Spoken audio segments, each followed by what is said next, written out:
Most of the time, it feels like horror movies end on at least a partially happy note. Things usually draw to a close when the baddie meets their horrible end, leaving our main characters to stroll away successfully into the sunset. Even if the baddie doesn't die, it doesn't mean that they win. There are plenty of ways for things to go wrong for horror movie villains. The bleakest horror movies are the ones where nothing goes wrong though, and the bad guy wins. Even if throughout the journey we've been led to think that things might turn around, sometimes it just isn't meant to be. So with that in mind, I'm Ellie for What Culture, and here are 37 horror movie villains who actually won. Psycho Anne, happy birthday to me. On a day that's meant to be all about celebrating the birthday person, eating cake and being merry, having a little bit of murder certainly can sour the mood. Having a lot of murder all at your own birthday party will certainly tip it over the edge. In this film, a popular schoolgirl named Ginny seemingly starts to murder each of her closest friends. She stabs a bloke with garden shears, impales another with shish kebab sticks, and best of all, she doesn't remember doing any of it.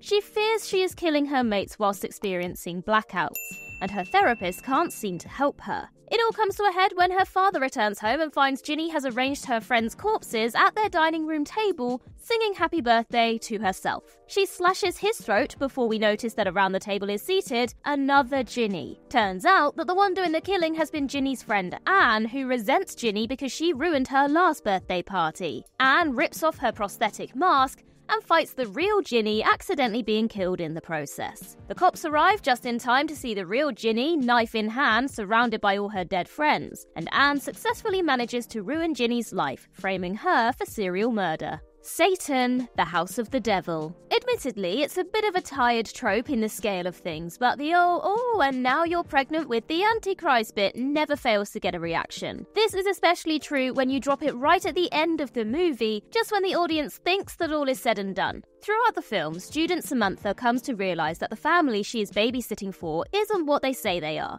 Instead, her babysitting services aren't needed at all. It's more of a womb rental situation. The group of baddies perform a ritual on her with the help of a horrid witchy figure they call Mother. She is informed that she is a vessel for evil, that it is too late for her to do anything about it, and she must just accept her fate. Samantha has a big brain moment and instead of shooting her captors, takes their word about her importance in the coming of Satan and instead shoots herself in the head. Now this would have been great if she had actually managed to kill herself as planned. Instead, she wakes up in hospital. A nurse reassures her that they'll both be fine, referring to a demon baby inside her assumedly, and boom! Satan wins again. Dear Rat Boy, VHS 94. What if I was to tell you that in the sewer system below your city there was a weird cult worshipping a big humanoid rat? Would you believe me? Well, in the current state of the world, I'd believe me. That's essentially what happens in one short in VHS 94, where a news anchor and her cameraman enter the city sewers in search of a mysterious homeless population living down there. They get a lot more than they bargained for when they find the people aren't just peacefully existing underground. Rather, they are subjects under a rat king of sorts named Ratma. Big Ratty emerges from a tunnel within the tunnels and lets out a howl, and we see his messed up rodent face in all its glory. When we cut to the news broadcast and see our anchor has survived to tell the tale, literally, we think, oh nice, our rat overlord spared her, what a merciful and gracious king. That is until she vomits up some corrosive black goo and proclaims, Hail Ratma, the Firefly family, house of 1,000 corpses. This is another case of no survival. The baddies win by getting to carry out their deranged plans and completing another round of murder with no survivors to tell the tale. This was Rob Zombie's feature directorial debut, and he decided straight away that he wasn't going to pull any punches. In classic horror fashion, we start with a group of friends travelling across the countryside. This particular group doing so as research for their book on weird roadside attractions, which in itself is a bit weird. When you set out to find weird roadside attractions, you're pretty much guaranteed to find something dodgy. And unsurprisingly, that's what the group finds. They find the Fireflies, and nobody wants to find them. Of course, each of them is brutally killed throughout the runtime of the film. The final girl meeting her grisly end on the operating table of Dr. Satan. Win for the Fireflies, loss for the roadside attraction literature community. Leatherface, the Texas Chainsaw Massacre, the beginning. This is a particularly nasty little one because right up until the last minute, we're led to believe that maybe, just maybe, Leatherface hasn't had the last laugh. Throughout the film, we witness the meaty-faced maniac rip and tear his way through everyone in his path, as is his prerogative. Luckily for us, none of the characters are particularly likeable, so we're not exactly sad to see them go. However, it's human nature to root for the underdog, want the best for the innocent folk who seem to be down bad. There's no worse to be down than being murdered by an insane killer, and when you've seen all your friends slaughtered brutally by him, you deserve a win. As we enter the final sequence, our only survivor is Chrissy. Traumatized, she manages to drive herself away from the compound of horrors and onto the open road. It looks like she's about to be on the home stretch to survival when out of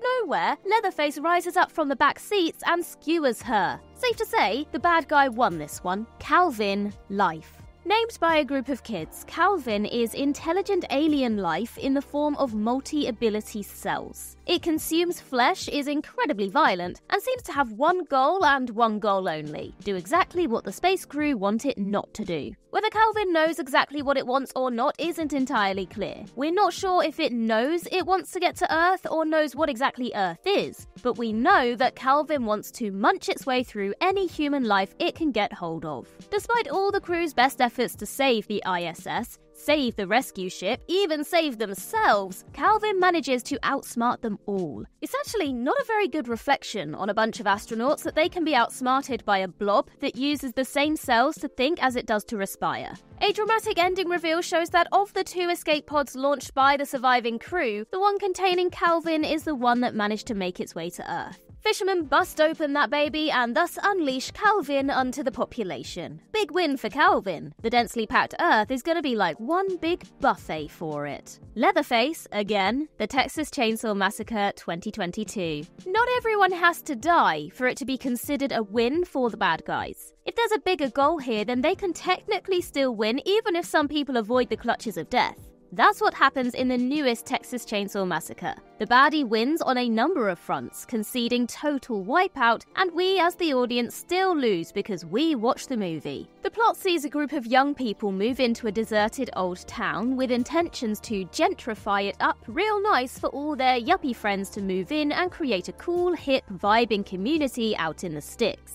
After the group accidentally causes the death of an elderly resident, so it wasn't deserted after all, Leatherface goes on his rampage and slaughters most of them. In one semi-viral scene, he even gets onto a bus and chops through a bunch of millennials undeterred by the threat of being cancelled as his murder spree is streamed live on Instagram. Oh, Leathery wins this one on several fronts. He avenges that dead old lady, he drives everyone out of the town, and he gets a sick new online persona in the process. The subway lizard, the Midnight Meat Train. It's a funny name, really it is, but what's not funny at all is that each night a butcher hangs out on the subway line and kills passengers to feed huge reptiles that live below the city. Actually, that is a little bit funny as well, isn't it? That's the whole plot summary of the Midnight Meat Train. Essentially, Bradley Cooper plays a guy called Leon who uncovers a pattern of subway murders and finds that they're killings carried out from necessity. If you don't feed the reptiles the night passengers, they'll eat the daytime passengers. Don't worry about rerouting the subway or anything, this is easy enough. Leon is down on his luck to start with, his photography career failing, and unfortunately, instead of this discovery leading to his big break into investigative journalism, it leads to his girlfriend being murdered and him becoming a killer. He kills the butcher that has most recently been carrying out the murders, and it is decreed that whomever kills the butcher must become the new butcher, and so he does. It's a win for the big lizards who get to keep eating fresh meat, and a huge loss for Bradley Cooper, who really never envisioned himself on this career path. The aliens' honeymoon. It's not made thoroughly clear the nature of the supernatural being in Honeymoon, but we know it's somewhere between alien and monster. Manifesting as a bright white light and impregnating victims with worm-like organisms, this formless villain manages to quietly beat all our main characters. Bee and Paul go on their honeymoon to a cabin in the woods. Obvious mistake. But strange things start happening. Oh, of course they do. They see bright lights, and Bee starts acting really weirdly and forgetting basic things about herself and their relationship. The same thing happens to another couple concurrently, and Bee and the other woman Annie share some frightening behaviours. Eventually, Bee reveals that she walked into the bright light they saw and that creatures in there impregnated her with a worm. She strands her husband out in the middle of a lake and drowns him, claiming she is hiding him from the creatures. Just as earlier in the film, it's implied that Annie beat her husband to death with a bat. The end sees the women come together in their decaying bodies and submit themselves to the light, just as it wanted. Cecile and Justify the Skeleton Key. Now, it may be an unpopular opinion, but I'm not sure that the bad guys of Skeleton Key were actually all that bad. The hoodoo practicing couple were enslaved, kept in servitude, and then lynched. But God forbid they saved themselves through a bit of dark magic. It is unfortunate, of course, that a few innocent people got caught up in it, but I struggle to blame them too much for using what tools they had for self-preservation. That being said, they are meant to be the movie's bad guys, so they still qualify for an entry on this list. Caroline, a hospice worker, is hired to take care of partially paralysed Ben by his wife Violet. The two live in a plantation house out in New Orleans, only close with their family's lawyer, Luke. Caroline gets suspicious that Ben's paralysis has something to do with old hoodoo magic, and of course she starts digging, only to get more than she bargained for. In the end, she finds that Violet and Luke are actually Cecile and Justify, inhabiting their bodies through magic. To keep themselves safe again, Cecile switches into Caroline's body so that her and Justify in Luke's body can escape again. They get to carry on living safely in other bodies, and the innocent folks get carted away to an unknown fate. Win for hoodoo, loss for hospice workers everywhere. The mirror, Oculus. Well, it definitely sucks to lose against an inanimate object, doesn't it? Bit embarrassing, really. Good thing that you can't be embarrassed when you're dead, because it really saved Karen Gillan's Kaylee some awkward conversations. As children, Kaylee and Tim have their family torn apart by the antics of a cursed mirror. It induces hallucinations, causing their father to kill their mother and then Tim to shoot their father. In adulthood, Kaylee gets the mirror back to document its powers before destroying it. Her brother, having now been released from prison for killing their dad, joins her. Unfortunately, the mirror is more powerful than Kaylee prepared for and is back to its old tricks immediately, making her kill her fiancé and sucking the siblings back into its delusions. In a desperate final effort to end things, Tim presses the kill switch Kaylee installed that swings down a weight to smash the mirror. As he does this, the two of them are trapped in separate hallucinations, which means that he does not see that Kaylee is stood in front of the mirror. Tim's actions see Kaylee killed as the weight crushes her neck, and once again, he is arrested for murder, this time of his sister and her fiancé. Shooter, secret window. Getting away with murder can sometimes be something we root for, like in that good old Shonda Rhimes series, How to Get Away with Murder. All those murders, and I totally wanted them to get away with it. This guy, however, I did not want him to. Secret Window is interesting because it introduces a protagonist and an antagonist, which it later reveals to be the same person. Shooter, the delusional and violent writer, is another personality of Mort, the paranoid and traumatized writer, and by the time Mort realizes this, Shooter takes total control and becomes the fronting personality. On realizing that Mort has been the one killing and doing bad things like arson the whole time, one would hope you'd be rooting for him to be caught. He is the bad guy, after all, who has killed people and also a dog. I mean, who kills a dog? This wife killer brutalizes multiple people and disposes of their bodies, and we end the movie with it implied that he'll get away with it forevermore as corpses decay underneath his corn plants. The cult, Midsummer. Midsummer's central cult win in a big way. Not only do they manage to complete their ritual sacrifices with barely a hitch along the way, they also gain a May Queen who is not entirely unwilling to be there. You've got to imagine that not every Dany substitute has been overjoyed to be crowned queen, given that part of that seems to be to have all your friends and boyfriend brutally killed. However, Dany is different. She is that special one they're looking for. Her grief and confusion and betrayal are all compounded into a sort of relief at the end of it all, a smile breaking onto her face as her boyfriend burns alive behind her. They did some quality recruiting that year, bringing in every person they needed and the perfect queen. The cult once again completes their ceremony, adds another blonde-haired, blue-eyed woman to their ranks, and gets away with it all undetected. Lena, orphan first kill. Not everything always goes to plan, but if in the end you manage to get out alive, then technically you've won. That's the case for Esther in Orphan First Kill. We know from the existence of Orphan that she manages to survive and keep her secret by the end of the film, but along the way, things don't go quite to plan. Posing as a missing American child after escaping an asylum,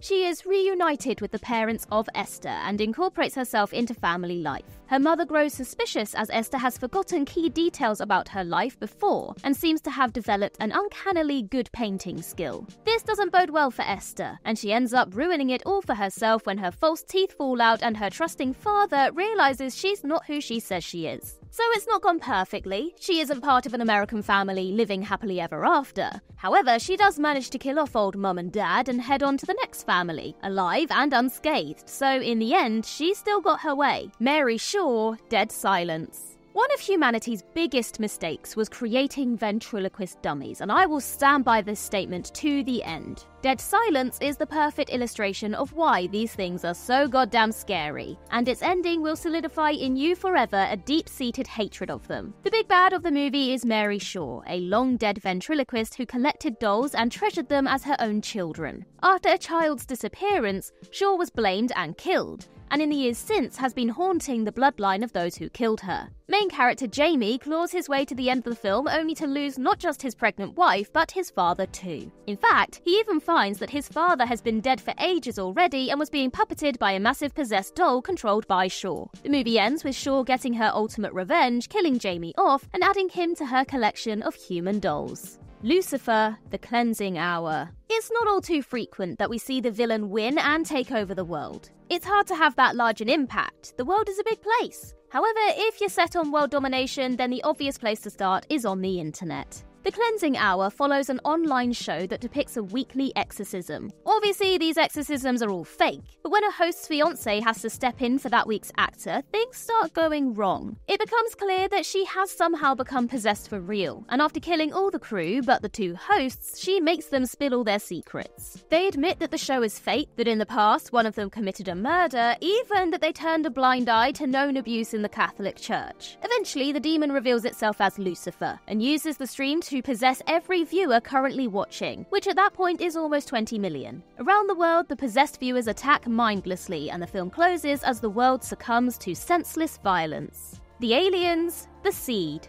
Don't you just hate it when your girl's holiday is ruined by an incoming alien invasion? All these three girls wanted was to go out to the desert and have a nice relaxing time watching a meteor shower in the unpolluted skies. It seems that is too much to ask for these days. After one alien falls from the sky into the yard, the girls are pretty naive about the whole thing. They assume it to be some sort of injured wild animal, giving it water and general kindness, and in return, it hypnotizes and infects them. It's all downhill from the moment one of them pities the thing and brings it inside, exposing them all to its wily ways. In the end, two of the girls meet their maker via the alien's poisonous black goo infection, and the third has to watch in horror as hundreds of meteors fall from the sky, seemingly containing more aliens within them. Her friends are dead, she is stranded in the desert, and the alien apocalypse is descending. Not exactly the peaceful mini-break she had in mind, I'm sure. Paimon, Hereditary. It's such a spectacular win for the cult in Hereditary. The result of years of planning, of grooming and seeding ideas and working tiny details into the lives of a family right under their noses, the rise of Paimon is an unadulterated success. Hereditary has received enormous amounts of well-deserved praise in the years since its release, much of it focused on just how detailed and intricate the whole thing is. Practically from the very start, the film's gory end is seeded, in dialogue, in set design, in otherwise unsuspecting characters. As we roll up to the big finale, we begin to realise that Paimon's win is certain. Papa has been buried to death, Mama is sawing her own head off with piano wire, and a terrified son is running around like a headless chicken, even more so than his mum.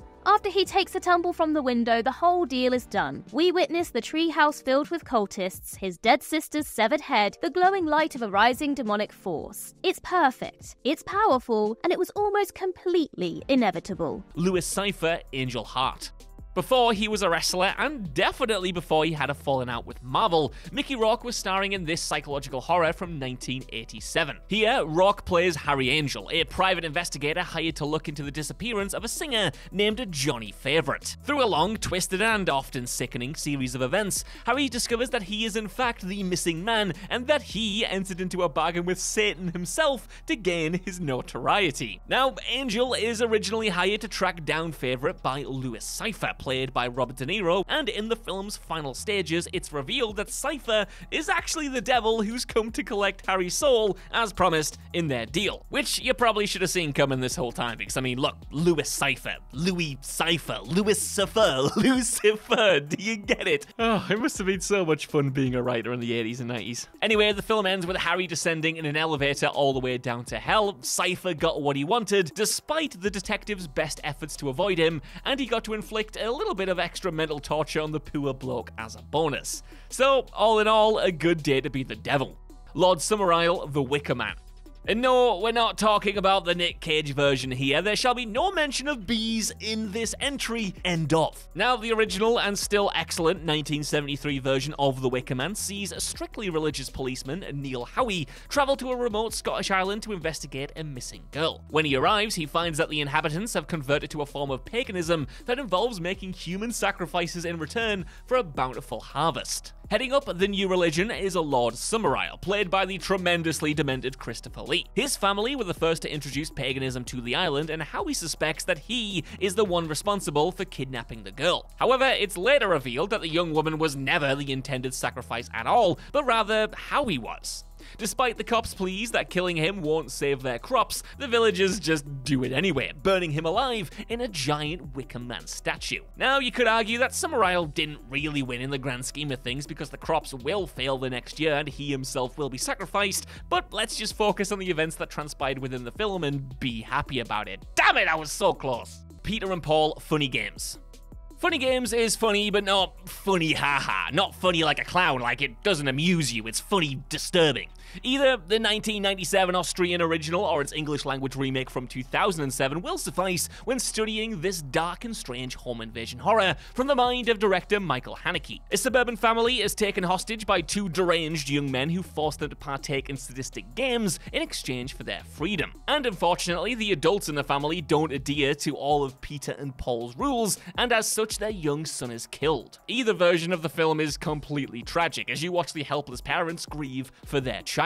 However, a measure of revenge is achieved when the mother kills Peter with a shotgun, but this is quite literally reversed when Paul grabs a TV remote and rewinds the movie itself to before Peter dies. Yeah, it's a strange film. In the end, the two sadists end up murdering both parents and starting the whole saga again with a brand new set of victims. Bleak, bizarre, and completely hopeless, you get the feeling that Haneke hasn't even heard the words happily ever after even once in his life. The Soldiers, Chernobyl Diaries.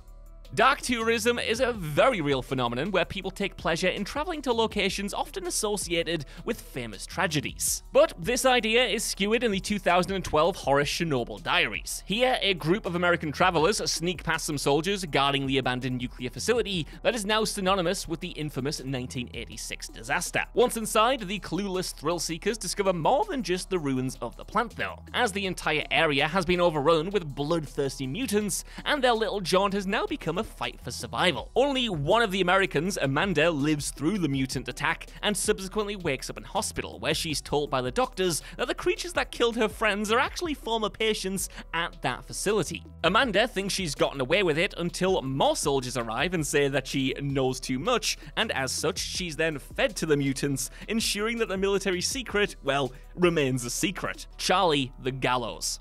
The Gallows kicks off with a student accidentally hanging themselves during a high school play, and 20 years after this event, the same school decides to put on a new version of the same play. Like, yeah, that's a good idea, guys, don't see anything that could go wrong with that. Well, when a group of kids later sneak into the set after school, they're haunted by the spirit of Charlie, the kid who originally got hanged. Dressed as the Hangman, a character from the play, Charlie hunts down the trespassing teens until only Reese and Pfeiffer are left. Reese, as it turns out, is the son of the actor who Charlie was understudying for the night that he died, so not only is he a ghost, but he's a ghost with a grudge. The two survivors attempt to act out the tragic scene again in order to satisfy Charlie, but whilst Reese is hanged to death, Pfeiffer manages to escape. Why? Well, because it turns out that she's the daughter of Charlie and his girlfriend, and she's in on the whole thing. So the movie ends with all the kids dead, father and daughter reunited, and Charlie has his revenge. So yeah, it's a happy ending then for the murderous ghost family. Laura Barnes Unfriended. As technology rapidly began to take over our lives, the horror genre reacted accordingly, exploring the dark effects of all things social media. The first computer screen horror was 2014's Unfriended, which once again starts off with a high schooler killing themselves. This time around, the victim, Laura Barnes, was cyberbullied after an embarrassing video of her at a party got leaked to her classmates, and now her spirit is out for vengeance. So, Barnes' ghost infiltrates a Skype call between 5 people that she holds responsible for her death. After outing their own secrets, Laura then invades the homes of the teens, killing them in various horrendous ways. The last one alive is Blair, Laura's former childhood friend, who is revealed to be the one who filmed the original video, and for that she must pay the ultimate price. So Unfriended ends with all of the teenagers dead, and Laura ends the film with her goal achieved: the hoodie's Eden Lake. Another horror that plays on fears of the modern is Eden Lake, a 2008 film that explores the hoodie culture that was causing quite the uproar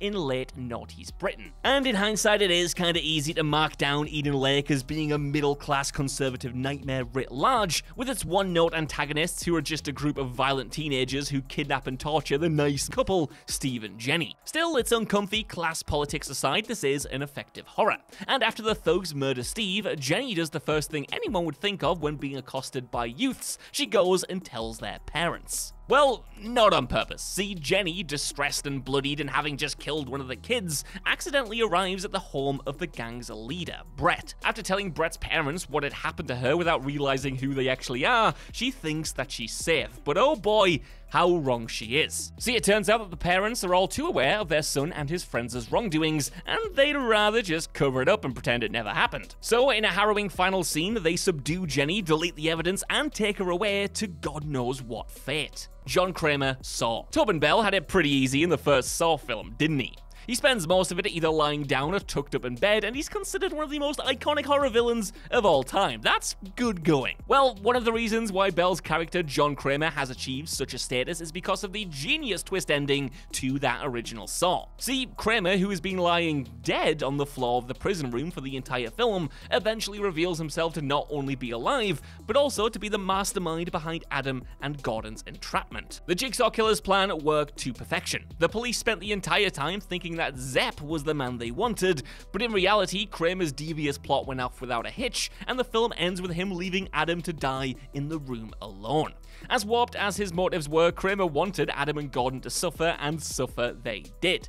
Adam got trapped, Gordon lopped off his own foot, and Kramer escapes without a single scratch on him. Sure, he might get his neck sliced open in Saw 3, but that's 2 movies away, and swings and roundabouts and all that, you know? The cult Rosemary's Baby. Neighbours, eh? Sometimes they're Ned Flanders, sometimes they're the Satanists from Rosemary's Baby, and there's absolutely no in-between. Promise me, I've lived in flats my entire life. This classic horror from 1968 fixates on the eponymous Rosemary and her unborn child, which the elderly residents of her building want to use as part of a demonic ritual. The cult has used Rosemary as a vessel for the son of Satan himself, and when the child is born and his mother discovers his true parentage, she is horrified, but not for as long as you might expect. See, maternal instincts are a powerful thing. I mean, have you ever tried arguing with someone's mum? Just don't, it won't end well. I mean, just ask the boys from Eden Lake. Anyway, in this situation, Rosemary cannot help but care for the child that she carried for 9 months, even if it is a literal hellspawn. So the film ends with the distraught mother rocking her child to sleep as the cult members watch on in glee. Regardless of if it was just her natural urges, brainwashing, or a combination of both, the fact that this child exists spells good news for the Satanists, but bad news for pretty much everyone else on planet Earth. Death Final Destination 3. For an all-powerful cosmic force, Death sure takes its sweet time to get a win in the Final Destination series. See, the entire premise of the movies, in which a vision leads people to survive what would have been a fatal accident, is the Grim Reaper playing catch-up. It stalks those who have cheated it, finishing them off in increasingly gruesome ways. However, neither of the first 2 movies ends with all of the survivors dead. That was saved until movie 3. After surviving a plethora of attempts to claim their lives, survivors Wendy, Julie, and Kevin all reunite on a subway train at the end of the 3rd movie. Unfortunately, this is not a welcome sight for Wendy, who realizes that death finally has them all in the same place. The film ends then with the train about to crash, leaving the characters' fates unknown. However, producer Craig Perry himself has stated that he thinks they all died, and let's face it, it would be pretty hard for death to miss in this situation. Jason Voorhees, Freddy vs. Jason. In the vein of most versus movies, Freddy vs. Jason predictably doesn't offer up a concrete winner. For though Jason Voorhees wins the titular fight, Freddy Krueger is still shown to be alive in the closing scene. The more salient point perhaps is that human protagonists Laurie and Will both survive the movie.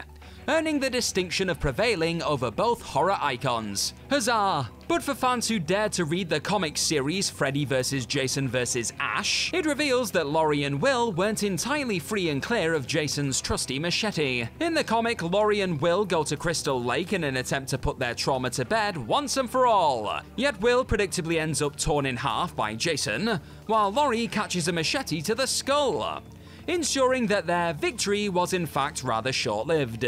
Even accepting that the comic isn't necessarily canon, Freddy vs. Jason was enough of a narrative dead end that it absolutely made sense to tie everything up by killing the two survivors off. Kunio Mamiya Cure, one of the most criminally underseen horror films of all time, Kiyoshi Kurosawa's literally mesmerizing Cure follows Tokyo detective Kenichi Takabe while he investigates a slew of savage murders around the city. These killings are made all the more bewildering as the assailants confess quickly while stating no clear motive.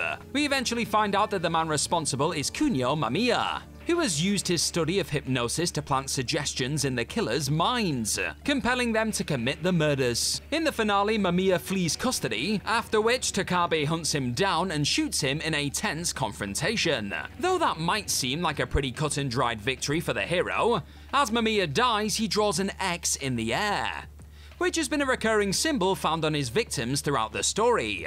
Cure's final scene then shows Takabe dining at a restaurant, and after a waitress serves him, she can be seen holding a knife in a disconcerting manner. The film ends without showing what happens next, but it clearly implies that Mamiya has hypnotized Takabe into unconsciously carrying on his work. Mamiya may be dead at film's end, but his brutal legacy lives on, the seeds of his work now manipulating the actions of our triumphant hero, Satan, Jennifer's Body.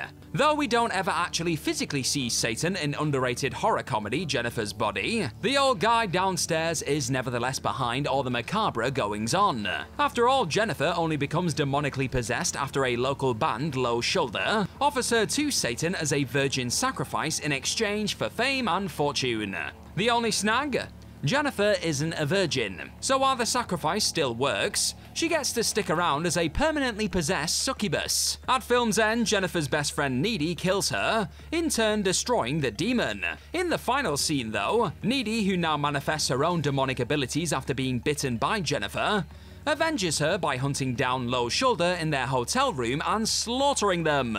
Though the film plays this as something of a darkly comedic win for Needy, it's important not to lose sight of what really went down here.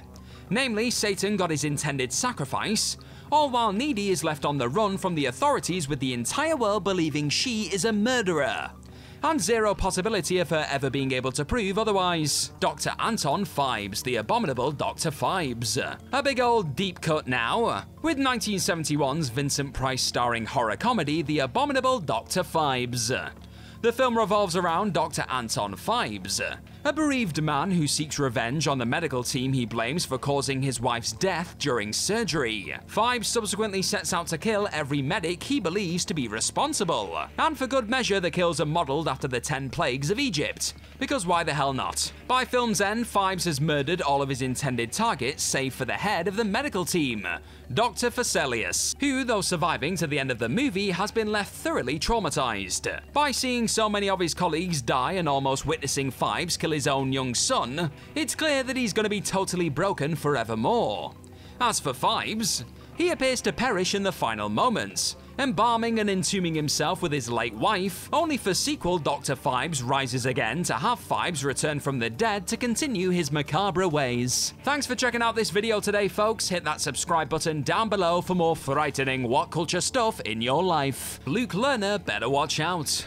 Yuletide-themed horror Better Watch Out ends with sadistic 12-year-old Luke failing in his quest to kill babysitter Ashley. The film's final moments show a grimly wounded Ashley being wheeled into an ambulance as she sticks a defiant middle finger up at him.